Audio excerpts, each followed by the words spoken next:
Hello friends, welcome back to my channel.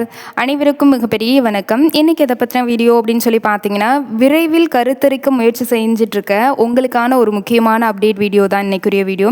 கர்ப்பப்பை சுவர் இல்லைன்னா எண்டோமெட்ரியம் இல்லைன்னா கர்ப்பப்பையுடைய உள் சுவர்னு கூட சொல்லலாம், இல்லை அகப்படலம் அப்படின்னு சொல்லலாம். இதோடைய தடிமன் அப்படிங்கிறது கருத்தரிக்கிறதுக்கும் முக்கியமாக எவ்வளோ இருக்கணும், இதுதான் இன்றைக்குரிய வீடியோ. சப்ஸ்கிரைபர் டவுட் சீரீஸ் அப்படின்றதுல இன்றைக்கி 6வது டவுட் அப்படிங்கிறது.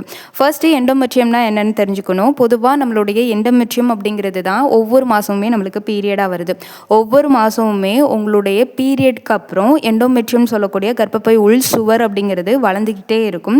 ஒவ்வொரு மாதமும் உங்களுக்கு கருமுட்டையும் வளரும், எண்டோமெட்ரியமும் வளரும். கருமுட்டை கரெக்டாக ஓவலேஷன் நாளில் ரிலீஸ் ஆகி அது ஒரு விந்தணுவோடு இணைஞ்சு கருவாக மாறிச்சுன்னா ஒரு குழந்தையாக மாறி அது வந்து பதியக்கூடிய ஒரு இடம் தான் இந்த எண்டோமெட்ரியம் அப்படிங்கிறது. இதோடைய தடிமன் சரியான அளவில் இருக்கணும். இதோடைய தடிமன் அளவு அப்படின்னு பார்த்தீங்கன்னா 7 mmக்கு உள்ளே இருக்கணும். குறிப்பாக 7 mmக்கு கம்மியாக இருக்கக்கூடாது. மினிமம் 7.5 mmக்கு மேலே இருக்கணும். 12 mmக்கு உள்ளே இருக்கணும். 7 mmக்கு கம்மியாக இருந்தால் குழந்தையால் வளர முடியாதான்னு கேட்டிங்கன்னா, ஆமாம், குழந்தையால் வளர முடியாது. ஏன்னா குழந்தைக்கு தேவையான எல்லா பிளட் சர்க்குலேஷன், ஆக்சிஜன், நியூட்ரிஷன் இது எல்லாமே இது வழியாக தான் போகும். உங்களுக்கும் உங்கள் குழந்தைக்கும் ஒரு கனெக்டாக இருக்கக்கூடிய இடம் இதுதான். இந்த இடம் அதாவது எண்டோமெட்ரியம் அப்படிங்கிறது கடைசி உங்கள் டெலிவரி ஆகிற வரைக்குமே உங்கள் குழந்தைய பாதுகாக்கக்கூடிய ஒரு மெத்தை போன்ற ஒரு படலம். மெத்தை போன்ற இந்த படலத்தில் தான் குழந்தை ஊனி வளருவாங்க. கருப்பதிதல் அப்படிங்கிறது நடக்கும்.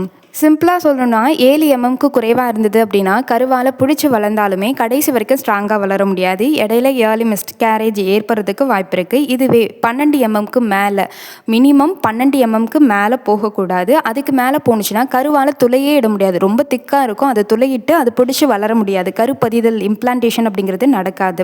இன்னும் புரியும்படி சொல்லணும்னா, ஒரு நிலத்தில் நம்ம விதை போடுறோம். விதை போட்டால் அந்த விதைக்கு அது வளரக்கூடிய சுச்சுவேஷன் அந்த நிலத்தில் இருந்தால் மட்டும்தான் அது வளரும். அதில் ஏற்ற ஈரப்பதம் இருக்கணும், நல்ல சத்துக்கள் இருக்கணும், அப்போ தான் அது வளரும்.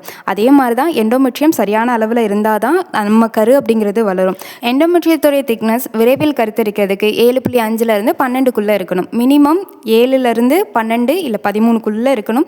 12க்கு மேலே போணுச்சுனாலும் குழந்தையால் கருப்பதிதல் நடக்க வைக்கிறதுக்கு கொஞ்சம் சிரமமாக இருக்கும். வீடியோ பயனுள்ள வகையில் இருந்தால் மறக்காமல் லைக் பண்ணுங்கள். லைக் பண்ணிங்கன்னா ஹைப் எல்லோக்குள்ள ஸ்டார் காமிக்கும், மறக்காமல் ஹைப் பண்ணி விடுங்க. இது மாதிரியான ரெகுலர் ப்ரெக்னன்சி டிப்ஸ் தெரிஞ்சுக்கிறதுக்கு மறக்காமல் சேனலை சப்ஸ்கிரைப் பண்ணிக்கோங்க. டிஸ்கிரிப்ஷன் வீடியோஸ் பாருங்கள், நிறைய விஷயங்கள் நீங்கள் தெரிஞ்சுக்க முடியும். தேங்க்யூ.